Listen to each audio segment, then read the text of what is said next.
لا إله إلا الله محمد رسول الله اللهم صل على سيدنا ومولانا محمد وعلى آل سيدنا ومولانا محمد وبارك وسلم عليه أما بعد فأعوذ بالله من الشيطان الرجيم بسم الله الرحمن الرحيم السلام علیکم ورحمۃ اللہ وبرکاتہ۔ آج ہم اذان اور اقامت کی سنتوں کے بارے میں تذکرہ کریں گے کہ اذان اور اقامت کی کون کون سی اور کتنی سنتیں ہیں۔ تو حضرت امام مالک رحمۃ اللہ علیہ فرماتے ہیں کہ سنت پر عمل کرنے والے شخص کی مثال اس طرح سی کی ہے کہ جیسے حضرت نوح علیہ السلام کی کشتی۔ فرمایا کہ نبی کریم صلی اللہ علیہ وسلم کی سنتیں حضرت نوح علیہ السلام کی کشتی کی طرح ہیں کہ جس ایک شخص نے نبی کریم صلی اللہ علیہ وسلم کی سنتوں پر عمل کر لیا گویا وہ سنتوں کی کشتی پر سوار ہو گیا۔ اور حضرت نوح علیہ السلام کے زمانے میں جو شخص اس کشتی پر سوار ہو گیا تھا اللہ تعالیٰ نے اپنی رحمت سے اس کو بچا لیا تھا، اور جو سوار نہیں ہوا، جس نے سوار ہونے سے انکار کیا، اللہ تعالیٰ نے اس کو غرق کر دیا۔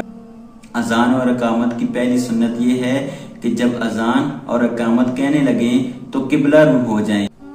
اذان اور اقامت کی دوسری سنت یہ ہے کہ اذان کے الفاظ ٹھہر ٹھہر کر پڑھنے چاہیے اور اقامت کے الفاظ جلد جلد ادا کرنے چاہیے۔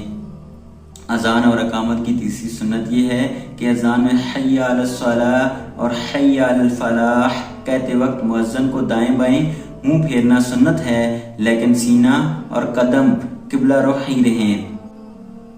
اذان اور اقامت کی چوتھی سنت یہ ہے کہ جب مؤذن سے اذان کے کلمات سنیں تو جس طرح وہ کہے اسی طرح کہتے جائیں، لیکن جب وہ حی علی الصلاۃ اور حی علی الفلاح پڑھے تو اس کے جواب میں لا حول ولا قوت الا باللہ کہیں۔ اذان اور اقامت کی پانچویں سنت یہ ہے کہ فجر کی اذان میں الصلاۃ خیر من النوم کے جواب میں صدقتا و بررتا کہا جائے۔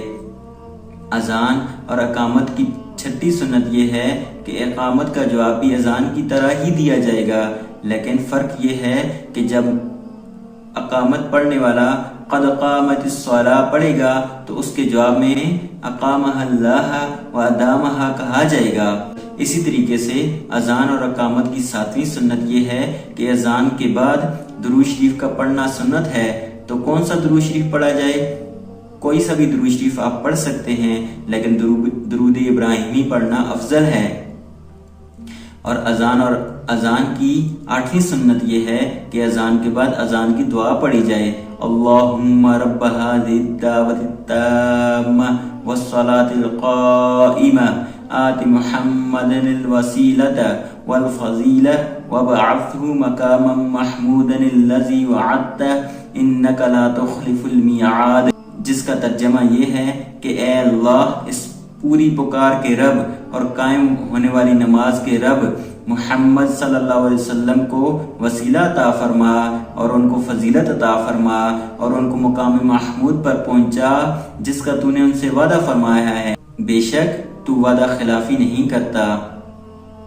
اس دعا کے فائدہ کے بارے میں لکھتے ہیں کہ اس دعا پر حضور صلی اللہ علیہ وسلم کی شفاعت اور حسن خاتمہ کا انعام ہے کہ جو شخص ہر اذان کے بعد یہ دعا پڑھتا ہے تو اللہ تعالیٰ اپنی رحمت سے نبی کریم صلی اللہ علیہ وسلم کی شفاعت عطا فرمائیں گے اور اس کا خاتمہ ایمان کے اوپر ہوگا۔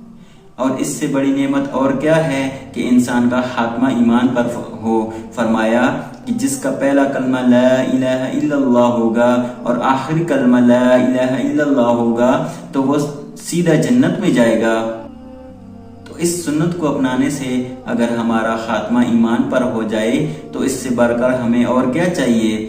اللہ رب العزت سے دعا ہے کہ اللہ رب العزت ہم سب کو ان سنتوں کے اوپر عمل کرنے کی توفیق عطا فرمائے اور نبی کریم صلی اللہ علیہ وسلم کے ساتھ پکی اور سچی محبت عطا فرمائے اور ان کا عشق نصیب فرمائے۔ وآخر دعوانا ان الحمد للہ رب العالمین۔